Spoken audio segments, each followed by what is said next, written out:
Parents in Brooklyn outraged after the city decided to use their kids' school to house migrants who had to be evacuated from the Floyd Bennett field during yesterday's storm. The decision forced the school to shift to remote learning for the day. Jessica Formoso takes a look at how the city is addressing that disruption. You're calling them dirty. You're equating them. You're equating them. Tensions running high outside James Madison High School in Brooklyn Wednesday morning, where nearly 2,000 migrants spent the night braving the storm. Our kids should not be used.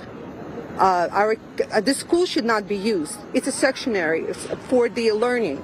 Our kids supposed to be here feeling safe and be able to learn. The city's decision to relocate migrant families from Floyd Bennett Field to the high school didn't sit well with parents and local officials who say the administration put the needs of the migrants ahead of their children. Hey there, guys. Welcome to the channel. So you guys are probably not going to believe me when I tell you this, but AOC, Alexandria Ocasio-Cortez, was actually so blindsided by a Fox anchor that she didn't lie, she didn't play whatabout, she did not even think to mention Donald Trump.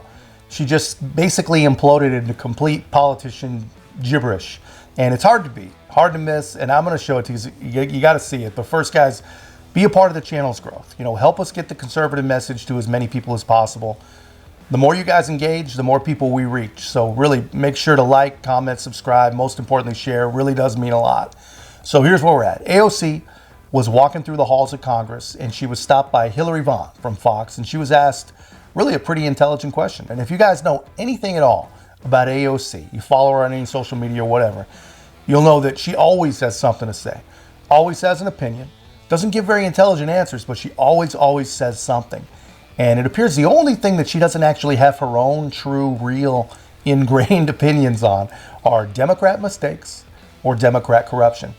And just to catch up on what's going on in New York City, I showed you a little in the open, but New York City kicked kids out of school, set them home with laptops for remote learning, just like it's the pandemic all over again, so that they could convert the kids' school to a shelter for illegal migrants. And guys, we know how difficult, how harmful, how ineffective that this kind of learning was for a lot of kids. Yet this is what we do, you know, and it sounds honestly like it's the kind of thing that AOC would have an opinion on. Apparently, if it was anywhere other than New York or anywhere other than a Democrat doing it, but yet here we are. Are you okay with the school being used as a shelter? You know, I think it's, again, this is not, it's not in my district. I think it's very clear here that what's most important is that we identify a facility that's appropriate for these folks. I don't anticipate this being a long-term solution. It shouldn't be a long-term solution. Here now, Kennedy Saves the World podcast host. That's right. Kennedy, not my district. Wow, what a non-answer. Welcome to our district. Yeah, it's not my district, you guys, so I don't really have to worry about anything.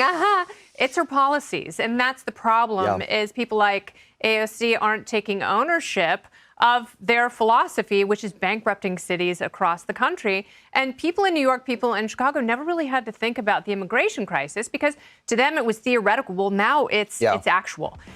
Yeah, so here's the thing, man. If this was any other place, any other city, any other people involved, she would have all sorts of things to say about how migrants deserve a home, they deserve this, they deserve that. But she knows that the problems facing New York and its citizens are too great. You know, her people at home, they're pissed off. They are really not happy, and they should be unhappy. And she's scared. She's scared of that. And I think, if you ask me, my opinion is she's also scared of her left-wing puppet masters. She knows who pays her bills. She knows who's keeping her around.